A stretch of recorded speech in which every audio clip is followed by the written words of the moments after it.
దయచేసి ప్రభా అయా మీ దాసులు నోట మాట్లాడే ప్రతి ఒక్క మాట ప్రభా అయా మా హృదయాన్ని తాకి ప్రభా మాకు అర్థమయ్యేటట్లుగా మీరు సహాయం చేయండి ప్రభా. అర్థం కాకుండా చేసే అపవాదిని దూరపరిచి ప్రతి ఒక్క మాట కూడా విడిచిపెట్టకుండా ప్రభా అయా నీ మాట ప్రభా మేము విని జ్ఞాపకం ఉంచుకునే కృప మాకు దయచేసి ప్రభా. అయా ప్రభా ఈ ప్రారంభం నుంచి ముగింపు వరకు ఈ కోరిక ప్రభా అయా నీకు మహిమకరంగా జరిగినట్లుగా సహాయం చేయమని అడుగుతున్నాం తండ్రి. నీకే స్తోత్రం అయా. ఈ యొక్క బిడ్డను బలపరుచుకుని ఆరోగ్యం దయచేయమని యేసయ్య నామంలో అడిగి వేడుకుంటున్నాం తండ్రి.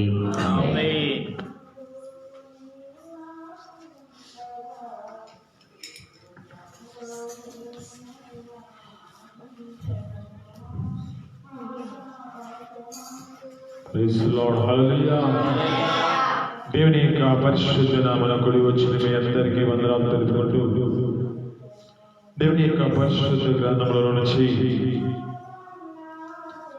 యోబు గ్రంథం 8వ అధ్యాయం 5వ వచనం మనం చదువుకుందాం. యోబు గ్రంథం 8వ అధ్యాయం 5వ వచనం. నీవు జాగ్రత్తగా దేవుని ఎతికిన యెడల సర్వశక్తులకు దేవుడు ఆ దేవుని నువ్వు బ్రతిమాలుకొని యెడల నీవు పవిత్రుడవై యథార్థవంతుడవై ఉండిన యెడల నిశ్చయముగా ఆయన నీ యందు శ్రద్ధ నిలిపి నీ నీతికి తగినట్లుగా నివాస స్థలమును వర్ధిల్ల చేయును. ఆమేన్. హల్లెలూయా. ఇక్కడ జ్ఞాపకం చేసుకుంటే లేఖనాలు బట్టి చూస్తున్నమాట, నీవు జాగ్రత్తగా ఎతికిన యెడల, నీవు జాగ్రత్తగా దేవుడిని ఎతికిన యెడల, ఆ సర్వశక్తుని యొక్క దేవుని నువ్వు ప్రతిమాలుకున్న యెడల, నీవు ఆ యొక్క పవిత్రుడవై యథార్థవంతుడవై ఉండిన యెడల నిశ్చయముగా ఆయన నీ యందు శ్రద్ధ నిలుపుతాడు. ఆమేన్. హల్లెలూయా. అయితే మన జీవితాల్లో ఏం చేయాలి? ఏ స్థితిలో మనం నడిపించబడితే, ఏ పరిస్థితులు మన జీవితాలు నడిపించబడుతున్నాయో, ఏ జీవితాన్ని మనం కలిగి ఉన్నామో, ఇది మనతో మాట్లాడుతున్న మాటను బట్టి నీవు జాగ్రత్తగా ఎతికిన యెడల అంటే ఇక్కడ ఉంటున్న మాటలు బట్టి జాగ్రత్తగా వెతికే పరిస్థితి లేదేమో, ఆ జాగ్రత్తగా ఆ దేవుణ్ణి వెతికే పరిస్థితి కనపడలేదేమో, ఆ జాగ్రత్తగా మన జీవితాలను అక్కడ అంటున్న సర్వశక్తిని దేవుణ్ణి నేను ప్రతిమాలుకుని యెడల, ఆ సర్వశక్తిని యొక్క దేవుని నువ్వు ప్రతిమాలుకుంటే నిశ్చయముగా ఆయన నీ యందు శ్రద్ధ నిలపాలని ఆలోచన కలిగి ఉన్నాడు. ఆమేన్. హల్లెలూయా. ఇక్కడ జ్ఞాపకం చేసుకుంటే దేవుని యొక్క లేఖనాలను బట్టి చూస్తున్న మాటను బట్టి 38 ఏళ్ల నుంచి ఒక వ్యక్తి ఒక ప్రాంతంలో పడి ఉన్నాడు. ఆ వ్యక్తి తన జీవితంలో జ్ఞాపకం చేసుకుంటే దేవుని సన్నిధిలో బాగుపడుతునని దేవుని యొక్క సన్నిధికి వచ్చాడు. ఆ దేవుని సన్నిధికి వచ్చాడు అంటే ఆ ప్రాంతానికి వచ్చాడు, కానీ ఆ ప్రాంతంలో అతని స్థితి ఎలాంటిదంటే ఆ కోనేటి నీళ్ళలో దేవదూత వచ్చి ఆ వాటిని ముట్టినప్పుడు ఎవరైతే వాటిలో దిగుతారో సంపూర్ణమైన విడుదల కలుగుతుంది. అయితే ఇక్కడ ఉన్న పరిస్థితి ఎలాంటిది అంటే, ఈ వ్యక్తి జీవితము ఎలా ఉందంటే, దేవుని ఎదుటకు తన జీవితాన్ని నడిపించుకున్నాడు, బాగుపడుతునని వచ్చి ఉన్నాడు. అయితే వచ్చిన పరిస్థితి, అక్కడ ఉన్న పరిస్థితి జ్ఞాపకం చేసుకుంటే అతని జీవితం ఆ ఎదుటికి వచ్చాడు, కానీ అతని జీవితంలో సాహసించి దానిలోనికి దిగలేని పరిస్థితి కనబడుతుంది. ఈ సాహసించి దేవుని ఎదుటికి వచ్చిన వాడు ఆ యొక్క దేవుని యొక్క సన్నిధిలో ఆ కోనేటిలో దిగడానికి సాహసించి ప్రయత్నించకుండా తన జీవితంలో 38 ఏళ్ల నుంచి ఇన్ని సంవత్సరాల నుంచి అక్కడ పడినవాడు, ఇతని జీవితం అదే పరిస్థితుల్లో నడిపించబడిన వాడు.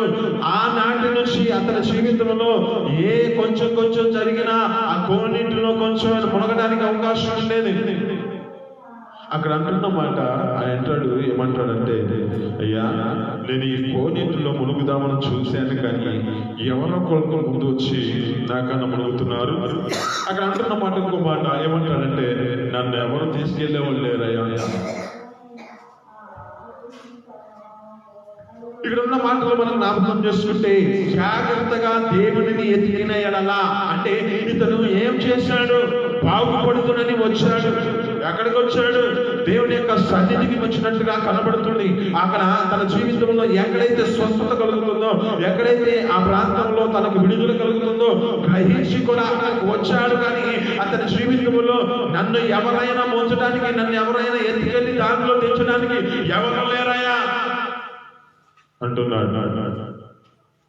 ఇక్కడ జ్ఞాపకం చేసుకుంటే ఇతని పరిస్థితి ఎలాంటిది, ఇతడు ఏ విధమైన జీవితాన్ని కలిగి నడిపించబడుతున్నాడు, ఇతడు ఏ స్థితిలో నడిపించబడి ఆ ప్రాంతానికి వచ్చాడు. కానీ దేవుడే ఆ వ్యక్తిని చూసి స్వస్థపరుచుకోవచ్చున్నావా అంటున్నాడు. దేవుడు ఆయన వ్యక్తిని పుట్టి నీవు పరిపెత్తుకొని వెళ్ళమంటున్నాడు. ఇది మనతో మాట్లాడుతున్న మాటను బట్టి మనము దేవుని ఎదుట ఆ దేవుడిని మనం జాగ్రత్తగా ఎదిగే పరిస్థితి కనబడుతుందా? ఆ దేవుడిని మన జీవితాల్లో ప్రతిపాలుకునే స్థితి కనబడుతుందా? అక్కడ అంటున్న మాటను బట్టి నీ నీతికి తగినట్లుగా నివాస స్థలము వర్ధిల్ల చేస్తానంటున్నాడు. మనం జ్ఞాపకం చేసుకుంటే ఒక వ్యక్తి తన జీవితంలో ఇశ్రాయేలు ప్రజల మీదుగా రాజుగా నడిపించబడిన వ్యక్తి ఒక సౌలు గారు. ఈ సౌలు గారి యొక్క జీవితంలో ఏ స్థితిలో నడిపించబడ్డాడంటే, దేవునిలో ముందుగా దేవుని యొక్క బలము చేత, దేవుని యొక్క ఆత్మ చేత సేవకులలో, ప్రవక్తలలో ఉన్నాడని ఒక సామెత పుట్టిన వ్యక్తి ఈ వ్యక్తి. కానీ ఇతని యొక్క పరిస్థితి ఎలాంటిది అంటే, ఏ పరిస్థితిలోకి వెళ్ళిపోయాడంటే, ఇతను దేవుని యొక్క సేవకుల ఎదుట కనిపెట్టకుండా సోది చెప్పేవారి ఎదురుకు వెళ్తూ ఉన్నాడు, శకునుగాళ్ళ ఎదురుకు వెళ్తున్నాడు, కర్మ పిశాచాల ఎదురుకు వెళ్తున్నాడు. అయ్యా ఒకసారి నా జీవితాన్ని ఒకసారి చూడయ్యా అని వారి ఎదురుకు వెళ్తున్నాడు. ఇక్కడ అంటున్న మాట, జాగ్రత్తగా దేవుని ఎదగాలి. ఈ జాగ్రత్తగా దేవుని ఎదిగే దానిలో నీ జీవితం ఎలా ఆధారపడిందంటే, నీకు కలిగినదంతా ఆశీర్వదించడానికి, నీకు కలిగిన నీతికి తగినట్లుగా నీవున్న ప్రాంతాన్ని వర్ధిల్ల చేయడానికి నీవు జాగ్రత్తగా ఎదగాలి. ఆ సర్వశక్తిని నువ్వు ప్రతిమాలుకోవాలి. అయా నన్ను కరుణించు, నా యొక్క దోషమును పరిహరించు అని దేవుని సన్నిధిలో నువ్వు బ్రతిమాలుకోవాలి. ఇక్కడ ఈ వ్యక్తి సౌలు గారి యొక్క జీవితం ఎలాంటి స్థితిలో నడిపించబడుతున్నాడంటే, దేవుని ఎదుట తన జీవితాన్ని కనపరుచుకోకుండా కర్ణ పిశాచాల దగ్గరికి, సోది చెప్పే వాళ్ళ దగ్గరికి ఈ యొక్క వ్యక్తి ఎదుగుతున్నాడు. దేవుని ఎదుట బ్రతిమాలుకోవాల్సిన వాడే. దేవునిని జాగ్రత్తగా ఆ దేవుని ఎతికి తన కొరకు తన జీవితంలో ఆ యొక్క వ్యక్తిని వేడుకోవాలి. అంటున్నమాట, నీవు పవిత్రుడవై యథార్థవంతుడవై ఉండగా ఆయన నిశ్చయముగా నీ యందు శ్రద్ధ నిలుపుతాడు. ఆయన నీ యందు శ్రద్ధ నిలపాలన్నా, ఆయన నీకు తగిన దాన్ని వర్ధిల్ల చేయాలన్నా, నీవు దేవుని ఎదుట పవిత్రుడవై ఆయనను ప్రతిమాలుకుంటూ ఆయనను ఎదుగుతూ నీ జీవితాన్ని నడిపించుకోవాలి. అందుకే కదా అంటాడు, లేఖనాలు బట్టి చదువుతున్నమాట, యెషయా అంటాడు అన్నమాట, ఏమంటాడంటే, ఆయన దొరుకు కాలమును వెతకండి అంటున్నాడు. ఆయన దొరికే కాలము మనం వెతకాలి. ఆయన దొరుకు కాలము మనం ఎత్తుకొని ఆయనను ప్రతిమాలుకోవాలి. సమయం అయిపోయినప్పుడు కాదు, సమయం మన జీవితాలలో అది అంతా అయిపోయిన తర్వాత మనం ప్రతిమాలుకుంటే ఏ పరిస్థితి కలుగుతుంది? మనకు తెలిసిన మాటలు బట్టి ఏమన్నాడు పెద్ద కుమారుడు తన జీవితంలో ఏమంటున్నాడు? నా మరణ దినాలు సమీపించబోతున్నాయి, నేను వృద్ధాపానికి వచ్చాను, నా కోసం నువ్వు పోయి వేటకి వెళ్ళి, ఆ యొక్క అడవికి వెళ్ళి నా కోసం వేటాడి ఒక దాన్ని తీసుకొచ్చి నా కోసం భోజనాన్ని సిద్ధపరచు అన్నాడు. భోజనాన్ని సిద్ధపరచు అంటున్నాడు. ఆ వ్యక్తి ఏ పరిస్థితుల్లో వెళ్ళిపోయాడు? అతడు ఆలస్యం చేశాడు. ఆలస్యం ఎందుకు కారణమైంది? అతని జీవితంలో లోక సాహసం కలిగి అతడు ఇచ్చిన దేవుడు తన తండ్రి ఇచ్చిన ఆ యొక్క మాటను మర్చిపోతూ తన జీవితాన్ని నడిపించబడ్డాడు. ఇక్కడ అంటున్న మాట బట్టి శ్రద్ధ నిలబడడానికి కారణం ఏమిటంటే నీవు చేసే నీతి కాదు, నీవు చేసే నీ యొక్క నడవడిక, నీవు చేసే నీ పరిస్థితి ఎలా తీసుకెళ్తుందో ఒకసారి జ్ఞాపకం చేసుకో. ఆ యొక్క కుమారుడు ఏ పరిస్థితుల్లోకి వెళ్ళాడు అక్కడ జ్ఞాపకం చేసుకుంటే అతని జీవితంలో ఏ మాట ఉంటుందంటే, ఒక్క పూట గూటి కొరకు తన జ్యేష్ఠును హక్కును అమ్మి వేసిన ఏశావు వంటి భ్రష్టుడైనను వ్యభిచారినైనను ఉండునేమో అని జాగ్రత్తగా చూచుకోండి అంటున్నాడు. ఒక్క పూట గుడి కొరకు తన జీవితంలో జ్యేష్ఠత్వపు హక్కుని అమ్మి వేసిన ఏశావు వంటి భ్రష్టుడు ఎవరైనా ఉన్నారేమో, జాగ్రత్తగా చూసుకోండి అంటున్నాడు. ఇక్కడ అంటున్నమాట జాగ్రత్తగా దేవుడిని వెతికిన ఎడలా, ఆ జాగ్రత్తగా ఆ సర్వశక్తుని యొక్క దేవుడిని నువ్వు ప్రతిమాలుకుని ఎడలా. దేవుడు నీకు ఇచ్చాడు, అవకాశం ఇచ్చాడు. దేవుడు నిన్ను ఏం చేస్తున్నాడంటే, నీవు ఆశీర్వదించబడాలంటే నీవు నా దేవుని సన్నిధిలో నువ్వు చేయవలసిన ఒక పని ఉంది అని ఒక తండ్రి ఏ విధంగా ఒక ఇస్సాకు తన యొక్క కుమారుడైన ఏశావుని ఏ విధంగా పిలవనంపి అతనికి సమస్తం చెబుతూ బోధిస్తున్నాడు కదా, అదే విధంగా దేవుడు మన జీవితాలలో బోధిస్తున్న ప్రతి మాట మన జీవితాలలో ఒక ఆశీర్వాదకరమైన మాటతో మనను తృప్తిపరుస్తూ మన జీవితాన్ని ఈ విధంగా నడుచుకుంటే ఆశీర్వదించబడతాం. ఈ విధమైన స్థితిలో నువ్వు పోయి తీసుకొస్తే, నీవు ఈ విధమైన స్థితిలో నడిపించబడితే నిన్ను ఆశీర్వదిస్తా అంటున్నాడు కదా. మరి ఆ యొక్క వ్యక్తి జీవితంలో ఆలస్యం ఎందుకు అయిపోతుంది? అక్కడ అంటున్నమాట భ్రష్టుడు వ్యభిచారి. భ్రష్టత్వంలోకి వెళ్ళిన వ్యక్తి, భ్రష్టత్వంలో ఉన్న వ్యక్తి ఈ యొక్క స్థితి, ఏ విచారిగా ఉన్న స్థితి, ఆ లోక స్నేహంతో తన జీవితాన్ని నడిపించుకొని ఆలస్యం చేసిన దాన్ని బట్టి అతనికి రావాల్సిన దీవెన కోల్పోయాడు. అక్కడ అంటున్నమాట అతను ఎంతగా మొరపెట్టినా ఇక అవకాశం లేదు, ఎంతగా ఆ యొక్క గోచాడుకున్నా ఏ మాత్రం ఒక లేదు, దీవెన లేదు. అంటున్నమాట నీవు జాగ్రత్తగా దేవుని ఎదుగు, ఆ సర్వశక్తిని యొక్క దేవుని నువ్వు ప్రతిమానుకో. ఆయన నీకు సమీపంగా ఉండగానే ఆయనను వేడుకొని నీ జీవితాన్ని నడిపించుకుంటే ఆయన నీ యందు నిశ్చయముగా శ్రద్ధ నిలపాలని ఆలోచన కలుగుతున్నాడు. నీ నీతికి తగినట్లుగా నీకు కలిగిన ఆ నివాస స్థలాన్ని వర్ధిల్ల చేయాలని ఆశపడుతున్నాడు. అయితే ఇది వర్ధిల్ల చేయబడాలంటే నీవు నీ జీవితంలో ఒక త్యాగాన్ని చేయాలి. దేవుడు నీతో చెప్పిన ప్రతి మాటను అంగీకరిస్తూ, ఆలోచిస్తూ, ఆ యొక్క అనుసరిస్తూ నీ జీవితాన్ని నడిపించబడాలి. అందుకే కదా దేవుడు అంటే ఏమని ఉంది? యోహాను సువార్త 1వ అధ్యాయం 1వ వచనంలో చదువుకుంటే, జాగ్రత్తగా దేవుని ఎదిగినాడులా అంటుంది కదా మాట సంవత్సరం. యోహాను సువార్త 1వ అధ్యాయం 1వ వచనం, ఆయన లోకములో ఉండేను, లోకము ఆయన మూలముగా కలిగాను, కానీ లోకం ఆయన తెలుసుకోలేదు. యోహాను సువార్త 1వ అధ్యాయం 1వ వచనం, జీవవాక్యమును గుర్చినది ఆదియందు వాక్యము ఉండెను, వాక్యము దేవుని యొక్క ఉండెను, వాక్యము దేవుడై ఉండెను. చాలా చాలా ఇక్కడ ఉన్నమాట వాక్యము దేవుడై ఉండెను అంటుంది.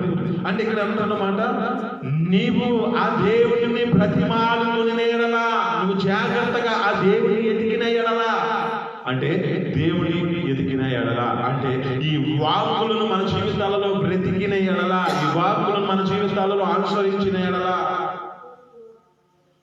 వాక్యమై ఉన్న దేవుడు, ఈ యొక్క వాక్యమై ఉన్న దేవుడు మనతో మాట్లాడుతున్న మాట బట్టి నీవు జాగ్రత్తగా ఆ దేవుడిని వెతికిన ఎడలా, ఆ సర్వశక్తుని యొక్క దేవుడిని నువ్వు ప్రతిమానుకునే ఎడలా, నీవు పవిత్రుడివై యథార్థవంతుడివై ఉండిన ఎడలా ఆయన నీ యందు శ్రద్ధ నిలుపుతాడు.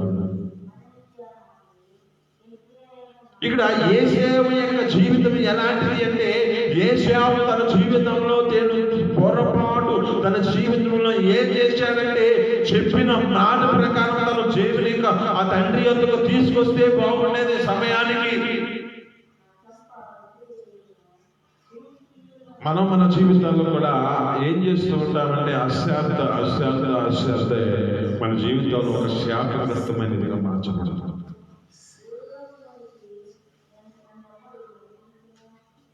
ఇర్మియా గ్రంథం 48వ అధ్యాయం 10వ వచనం. ఇర్మియా గ్రంథం 48వ అధ్యాయం 10వ వచనం. యెహోవా కార్యమును అశ్రద్ధ చేయవాడు శాపగ్రస్తుడగునుగాక అంటుంది. ఆయన కార్యాలయంలో మన జీవితాలలో ఏం చేయబడాలి?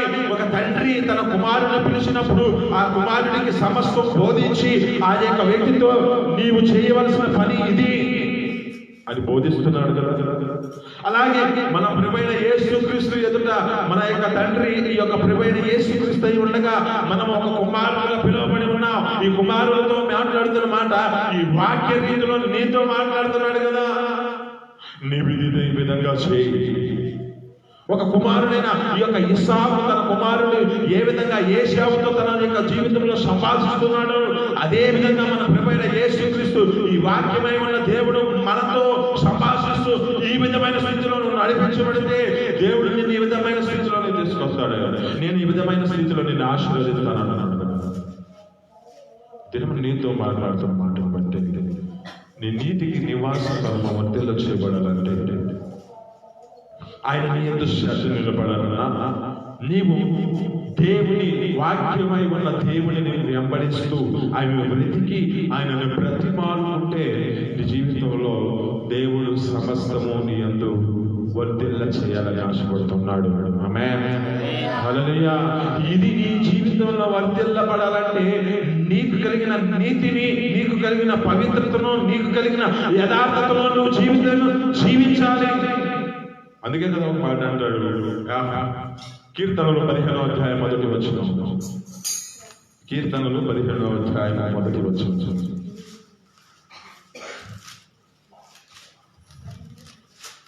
యెహోవా నీ గుడారంలో అతిథిగా ఉండదగిన వాడు ఎవడు? నీ పరిశుద్ధ పర్వతం మీద నివసింపదగిన వాడు ఎవడు? యథార్థమైన ప్రవర్తన కలిగి నీతిని అనుసరించుచు హృదయపూర్వకంగా నిజము పలుకువాడే అటివాడు నాలుకతో కొడవలాడడు, తన చెలికానికి కీడు చేయడు, తన పొరుగువాని మీద నింద మోపడు. ఇంకా అతడు అతని దృష్టికి నీచుడు అసహ్యుడు. అతడు యెహోవా యందు భయభక్తులు కలిగి సన్మానించును. అతడు ప్రమాణం చేయగా నష్టము కలిగినను మాట తప్పడు. ఇక్కడ జ్ఞాపకం చేసుకుంటే ఈ లేఖనాలు బట్టి చదువుతున్న మాటను బట్టి ఇవన్నీ మన జీవితంలో నడిపించబడితేనే యెహోవా నీ గుడారంలో అతిథిగా ఉండాలంటే ఏం చేయాలి? నీ పరిశుద్ధ పర్వతం మీద ఉండదగిన వాడు ఎవడు అంటే యథార్థ ప్రవర్తన కలిగి హృదయపూర్వకంగా నిజము పలుకువాడు. ఎన్ని శ్రమలు వచ్చినా, ఎన్ని బాధలు వచ్చినా మన జీవితాల్లో చేయాల్సిన పని అబద్ధం ఆడకూడదు. ఉన్నది ఉన్నట్లే చేసుకోవాలి. ఉన్నది మన జీవితాల్లో ఉన్న యథార్థతను మనం నిలబెట్టుకోవాలి. మన జీవితాల్లో ఉన్న ఈ నీతిని మనం అనుసరిస్తూ జీవిస్తూనే ఉండాలి. కొన్ని పరిస్థితులు ఏం చేయబడతాయి అంటే అబద్ధాన్ని సూచిస్తాం. చిన్న అబద్ధమే మనిషి జీవితంలో ఏ విధమైన స్థితికి తీసుకెళ్ళింది? ఒక మరణానికి తీసుకెళ్ళింది. చిన్న అబద్ధమే అక్కడ అక్కడ పరిశుద్ధ ఆత్మ దేవుడు ఒక సేవకుడి ద్వారా తెలియజేస్తున్నాడు కదా. ఏమని తెలియజేస్తున్నాడు? అయ్యా, ఓ అననయ్య, నీవెంతకే అమ్మావా డబ్బుకి?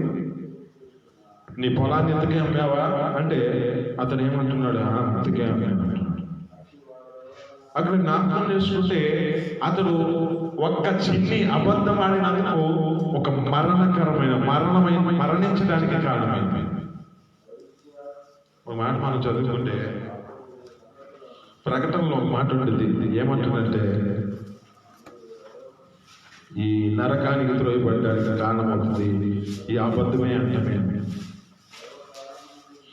అబద్ధం కూడా దానిలో ఉందంటారు.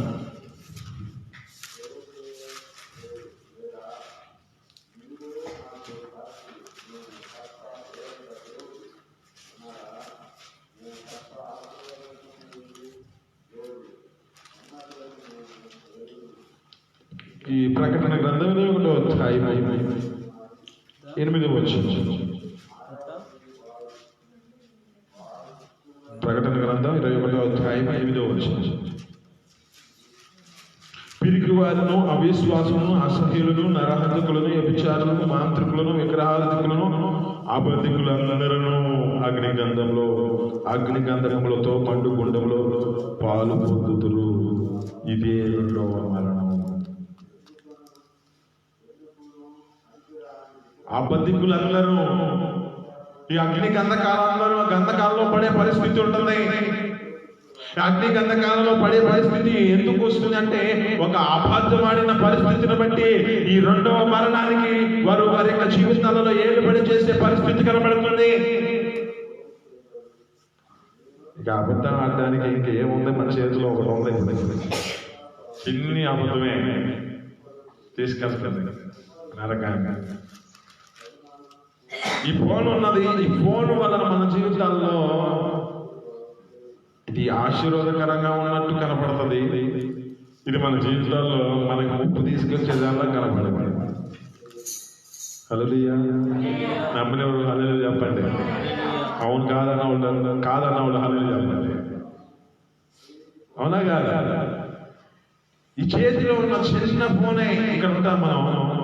నేను ఇంకో ప్రాంతంలో ఉన్నాను. ఇది ఏ పరిస్థితుల్లో తీసుకెళ్తుందండి? ఒక అబద్ధము మరణానికి దారితీస్తుంది. పరిశుద్ధ ఆత్మ దేవుడు ఆ యొక్క సేవకుని ద్వారా తెలియజేస్తున్నాడు. ఏమంటున్నాడంటే, నువ్వు ఇంతకే అమ్మావా అంటే అక్కడ బాగుండేది చెప్తే బాగుండేది. మంచి మాట యథార్థంగా ఉంటే, నీతితో నడిపించబడి యథార్థంగా మాట్లాడితే బాగుండేది. అలా అననీయ చనిపోయిన వ్యక్తిని మరలా అక్కడ బాధి పెట్టి వస్తున్నారు. పాదాలు వస్తున్నాయి. అప్పుడే వస్తుంది మరి తల్లి. ఏం పేరు? ఇన్నిసార్లు ఉన్నప్పుడు వాళ్ళు గుర్తు పెట్టుకోవాలి. ఒకటే అననీయ సఫ్యర. వీళ్ళిద్దరు మనం ఎప్పుడు గుర్తు పెట్టుకోవాలి. నేను ఎక్కువ 3 సార్లు 4 సార్లు చెప్పినట్టు ఈ మాటలు చాలా జాగ్రత్తగా గమనించుకోవాలి. ఎందుకంటే కొన్ని విషయాలలో ఒక్కొక్కరు మాదిరి చూపించినప్పుడు ఆ మాదిరిలో మన జీవితం ఆ విధంగా నడిపించబడకూడదని వారిని కూడా మనం ధ్యానం చేసుకోవాలి. యోబు వల్ల నా జీవితాన్ని కాపాడావా అంటే సరిపోదు. ఆయన శ్రమలు కూడా ఉన్నాయి. యోబు వల్ల నన్ను దీవించాయా అంటే సరిపోదు. ఆయన తన శరీరాన్ని కూడా పేగులతో గీక్కున్న పరిస్థితి కూడా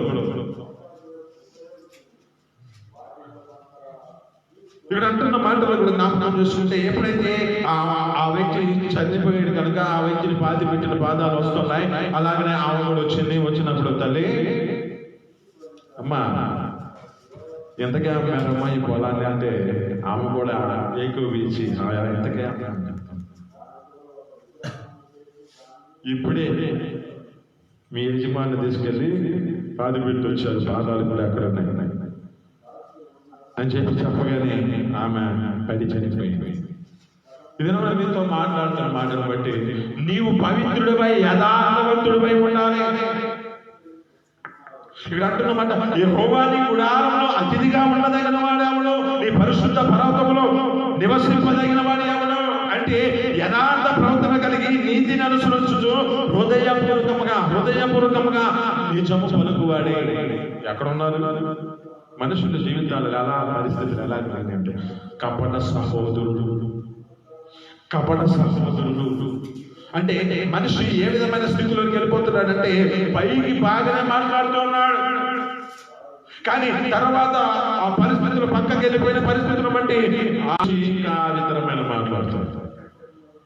నీ జీవితంలో ఆ స్థితి ఉండకూడదు, అలా మన జీవితాలు నడిపించబడకూడదు. ఇక్కడ అంటాడు ఈ అపోస్తలుడైన పౌలు అంటాడు, కపట సహోదరుల వలన నాకు ఆపదలు కలిగినాయి. ఎన్నో పర్యాయాలు నా జీవితంలో నాకు కలిగిన ఈ సహోదరులు బట్టి అపాయం కలిగింది అంటున్నాడు. ఇక్కడ అంటాడు ఒక మాట, ఏమంటాడంటే మన ప్రభువైన యేసుక్రీస్తు ఆయన దూషింపబడి బదులు దూషింపలేదు. అక్కడ అంటాడు, చదువుకుందాం. మొదటి పేతురు రాసిన పత్రిక 2వ అధ్యాయం 21వ వచనం చదువుకుందాం. మొదటి పేతురు రాసిన పత్రిక 2వ అధ్యాయం 21వ వచనం.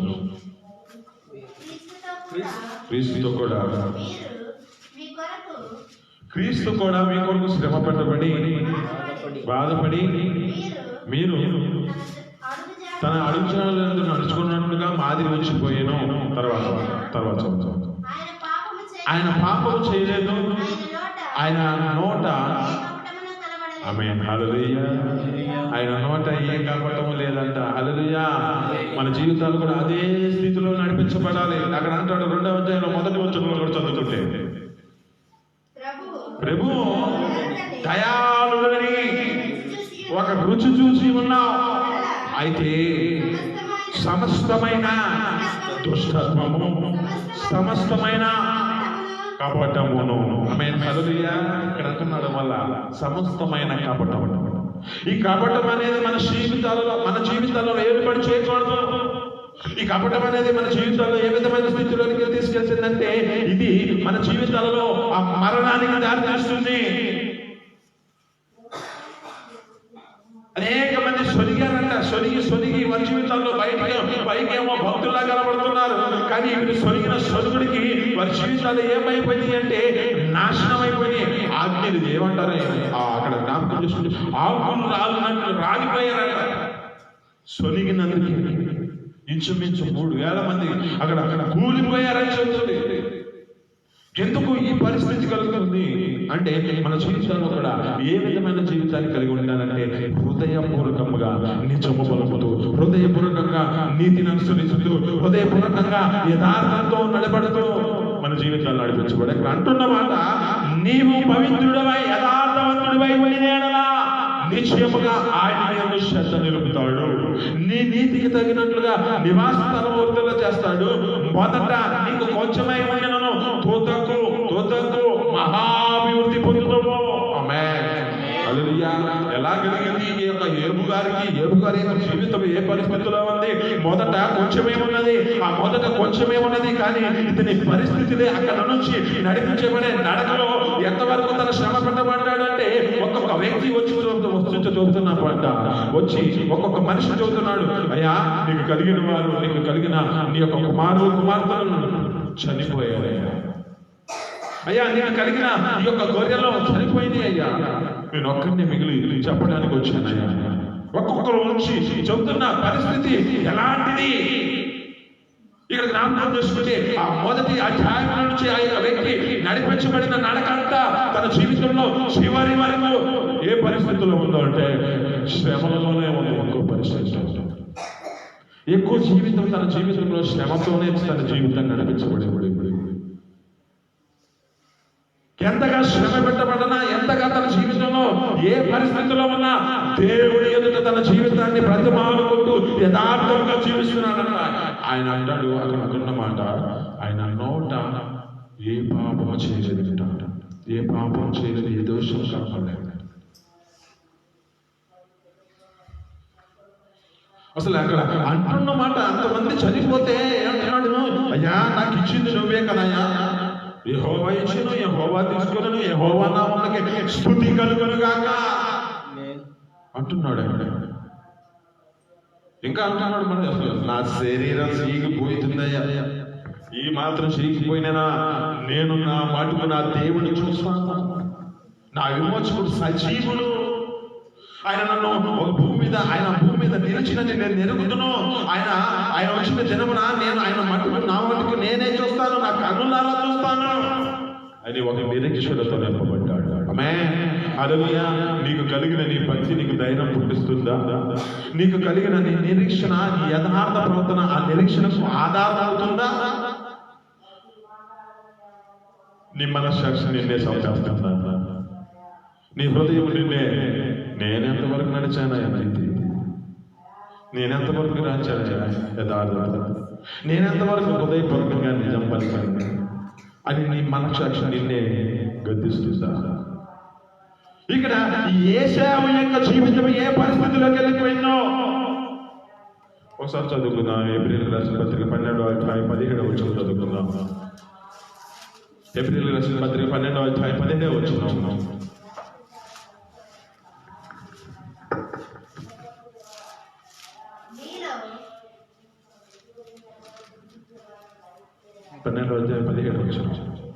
ఏశావు ఆ తరువాత ఆశీర్వాదము పొందుకొని కన్నీళ్లు విడుచుచు దాని కోసము అంటే దాని కోసము శ్రద్ధగా మారు మనసు పొంద అవకాశము లేక విసర్జించబడిన మీరు కదా. ఆమేన్, హల్లెలూయా. అక్కడ అంటున్న మాటలో శ్రద్ధ, నీవు దేవుడిని ఎదిగిన ఎడలా, నీవు ఆయన సన్నిధిలో ప్రతి మానుకొని ఎడలా అంటుంది. కానీ ఇక్కడ ఏ పరిస్థితిలోకి వెళ్ళాడు? శ్రద్ధగా ఎదుగుతున్నాడు. కానీ ఎదిగిన పరిస్థితి ఎలాంటిది అంటే సమయము, నీకు ఇచ్చిన సమయాన్ని నువ్వు సద్వినియోగం చేసుకోకపోతే తర్వాత నీ జీవితంలో ఎంత మంది పాల్గొనినా ఇక అవకాశము లేక విసర్జించబడినని యేషావు గురించి మీకు తెలుసు కదా, మీరు ఎరుగుదురు కదా అంటున్నాడు. అంటే ఇక్కడ యేషావు తన జీవితంలో ఆశీర్వాదం పొందుకొని దాని కోసము శ్రద్ధగా కన్నీళ్లు విడిచాడంట. ఎంత కన్నీళ్లు విడిచినా ఉపయోగం ఏముంది? ఎంతగా నీ జీవితంలో నడిపించవలసిన సమయాన్ని నడిపించకపోతే నీ పరిస్థితి ఏమిటి? ఇక్కడ అంటున్నమాట ఇర్మీయా గ్రంథంలో 48వ అధ్యాయం 10వ వచనంలో అన్నమాట, యెహోవా కార్యమును అశ్రద్ధ చేయవాడు శాపగ్రస్తుడు. ఆయన నీకు ఇచ్చిన సమయమును ఆ సమయమును సద్వినియోగం చేసుకోకపోతే నీ జీవితం ఏ పరిస్థితిలోకి వెళ్తుంది? ఒక నాశనకరమైన పరిస్థితిలోకి వెళ్ళే పరిస్థితిని నీవే తెచ్చుకుంటున్నావు. అంటున్న మాట, నీవు ఆ దేవుడిని ఎదిగిన ఎడలా, ఆ సర్వశక్తిని యొక్క దేవుడిని నీవు ప్రతిమాలుకొని ఎడలా, నీవు యథార్థవంతుడివై పవిత్రుడివై ఉండిన ఎడలా ఆయన నీ యందు శ్రద్ధ నిలుపుతానన్నాడు కదా. నీవు నీ జీవితంలో ఇష్టార్థంగా నడుచుకొని, నీ ఇష్టం వచ్చినట్లుగా నడుచుకొని, నీ జీవితంలో ఉన్న యథార్థతను విడిచిపెట్టుకొని, నీకు కలిగిన నీతిని విడిచిపెట్టుకొని, నీ జీవితంలో ఉన్న హృదయపూర్వకమైన నిజమ పలికే మనసు లేని పరిస్థితిలో ఉంటే ఇక నీ ఎదుట దేవుడు ఎలా నిలుస్తాడు? ఆయన నీ యందు శ్రద్ధ ఎలా నిలుపుతాడు? యేషావు ఆ పరిస్థితి తీసుకొచ్చుకుంటాడు. అసలు అక్కడ జ్ఞాపకం చేసుకుంటే యేషావు ఎలా ప్రార్థన చేశాడు, ఎలా అతడు కన్నీరు విడిచాడు అంటే, నా తండ్రి నా కోసం ఒక దేవుని కూడా లేదయ్యా అని కన్నీళ్ళు విడుస్తున్నాడంట. ఎంత కన్నీళ్ళు విడిచినా నీకు ఇచ్చిన అవకాశాలను పోగొట్టుకోవద్దు. దేవుడు నీకు ఇచ్చిన సమయాన్ని సద్వినియోగం చేసుకో. ఎప్పుడు నీకు అవకాశం ఇచ్చాడు దాన్ని ఎప్పుడైతే నీ జీవితంలో బ్రతిమాలుకోవాలో అప్పుడే నువ్వు బ్రతిమాలుకుంటే అది నీ జీవితంలో నీకు తగిన పరిస్థితిని బట్టి నీకున్న నివాస స్థలాన్ని వర్ధిల్ల చేయాలని దేవుడు ఉద్దేశిస్తున్నాడు. ఆమేన్, హల్లెలూయా. నీవు ఆయన యందు శ్రద్ధ నిలపాలన్నా, ఆయన యందు నువ్వు శ్రద్ధ నిలపటము, ఆయన నీ యందు శ్రద్ధ నిలపటం కావాలంటే నీవు నీ జీవితంలో యథార్థతను విడిచిపెట్టాలి. నీకు కలిగిన పవిత్రతను విడిచిపెట్టవద్దు. నీకు కలిగిన ఆ యొక్క హృదయపూర్వకంగా ఎలాంటి కపటమైన నీ హృదయంలో ఉంచుకోకుండా ఉన్నది ఉన్నట్లుగా ఆమేన్ హల్లెలూయా. ఈ మాట ఎలా ఉండాలి? అవును అంటే అవును, కాదు అంటే కాదు, అంతే, ఇంకెక్కువ ఉండకూడదు. అక్కడ అంటాడు మాట, మత్తయి సువార్తలో అంటాడు, ఏమంటాడంటే నీ మాట అవునంటే అవును, కాదంటే కాదు, వీటికి మించినది ఏదైనా ఉందంటే దుష్టుడి నుంచి పుట్టినది అంటాడు. ఇది దుష్టుని సంబంధిది కనుక ఈ దుష్టు నుంచి పుట్టినది కనుకనే ఇది వీటికి మించినది నీ జీవితంలో ఉండకూడదు. నీ మాట అవునంటే అవును, కాదంటే కాదు, ఇంకా ఏ పరిస్థితుల్లో అయినా ఉండొచ్చు. అసలు అక్కడ జ్ఞాపకం చేసుకుంటే ఒక దానియేలు గారు తన జీవితంలో ఏం చెబుతున్నాడో తెలుసా?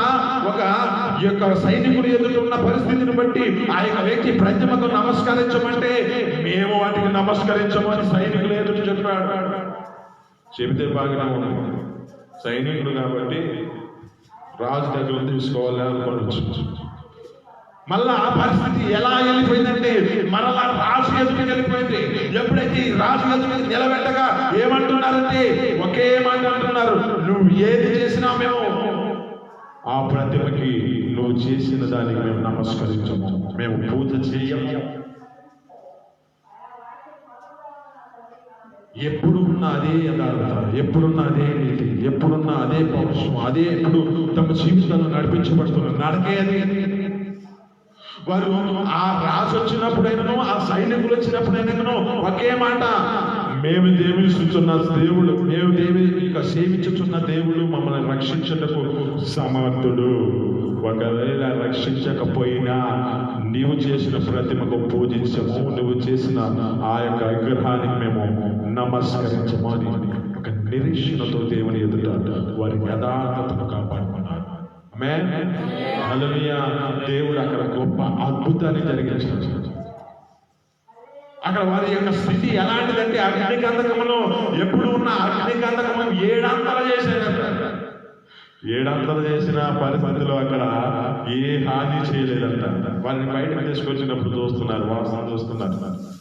వస్తనే మేము ఖాళీ లేదు, ఎందుకు లేమన్నా ఖాళీ లేదు, ఏదైనా వాసన వచ్చిందేమో చూస్తే ఏమి కనబడలేదు. ఆమేన్ హల్లెలూయా. ఎందుకంటే వారితో దేవుడు తోడుగా ఉన్నాడు, వారి అందు శ్రద్ధ నిలిపాడు దేవుడు. ఆమేన్ హల్లెలూయా. వారి దేవుడిని జ్ఞాపకం చేసుకుంటే అక్కడ అంటున్నమాట, వీరి దేవుడే పూజారుడు అని ఒక రాజు సైతం చెప్పగలిగిన పరిస్థితిని తీసుకొచ్చారు దానియేలు గారు. వారి యొక్క స్నేహితులు అలా నిలబడ్డారు కనుకనే దేవుడు అక్కడ ఉన్న ప్రాంతాన్ని, అక్కడున్న ప్రదేశం, వారి ద్వారా వారున్న నీతిని బట్టి, వారికి ఉన్న నీతి కార్యాలను బట్టి వారికి ఉన్న ప్రదేశాన్ని అంతా వర్ధిల్ల చేశాడు. ఆమేన్ హల్లెలూయా. మనం ఏ ప్రాంతంలో ఉంటే ఆ ప్రాంతం ఆశీర్వదించబడాలి. మనం ఏ ప్రదేశంలో ఉంటే ఆ ప్రదేశానికి మన జీవితాల ద్వారా మన యొక్క స్థితి ద్వారా అనేక మందికి కుటుంబాలను మనం ఒక ఆశీర్వాదకరమైన వారిగా మార్చబడాలి. అసలు ఆ మాట దానియేలు గారి గురించి మాట్లాడితే ఆ మాట అసలు మళ్ళీ రాశారు.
హల్లెలూయా.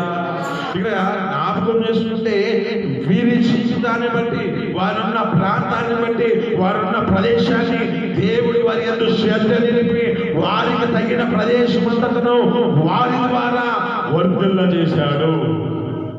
ఇది మన నీతో మాట్లాడుతున్న మాటను బట్టి నీవు జాగ్రత్తగా దేవుని ఎదుగుతున్నావా? ఆ సర్వశక్తిని యొక్క దేవుని నువ్వు ప్రతిపాలుకుంటున్నావా? నీకు కలిగిన ఆ పవిత్రతను నువ్వు కాపాడుకుంటున్నావా? నీకు కలిగిన ఆ యథార్థతను నువ్వు నిలబడి దేవుని సన్నిధిలో జీవిస్తున్నావా? ఇది నీతో మాట్లాడుతున్నావు. నిశ్చయముగా నీ అందు శ్రద్ధ నిలిపి నీ నీతికి తగినట్లుగా నివాస స్థలము వర్ధల చేయాలని ఆశీర్వదిస్తున్నాడు. యోబు గారిని ఏ విధంగా ఆశీర్వదించాడు? మొదట ఆశీర్వదించిన దానికన్నా మరి అధికముగా 42:12 అంటాడు, మరి అధికముగా ఆశీర్వదించాడని చెబుతున్నాడు. మరి అధికంగా ఆశీర్వదించబడడానికి కారణము తనకున్న పరిస్థితులు, ఏ పరిస్థితులకు వచ్చినా నీతితోనూ, యథార్థతతోనూ, పవిత్రతతోనూ, పరిశుద్ధతలోనూ తన జీవితాన్ని నడిపించుకున్నాడు. ఆ మొదటి వచ్చుకుని అంటాడు, న్యాయవంతుడు, యథార్థవంతుడు, యెహోవా యందు భయభక్తులు కలిగి చెడుతనాన్ని అసహించుకున్నవాడు. తన జీవితంలో ఏ పరిస్థితి వచ్చినా తనకున్న నిరీక్షణతో కొనసాగించబడ్డాడు. కనుకనే మరలా అతడున్న నివాస స్థలాన్ని వర్ధిల్ల చేసి అతడున్న ప్రదేశాన్ని మరి అధికముగా, మొదట ఉన్న దానికన్నా మరి తర్వాత అధికముగా ఆశీర్వదించబడ్డాడు. ఇక్కడ ఆ చివరి వచనాల్లో ఉన్న మాటలో, ఆ 7వ వచనంలో, యోబు గ్రంథంలో 8వ అధ్యాయంలో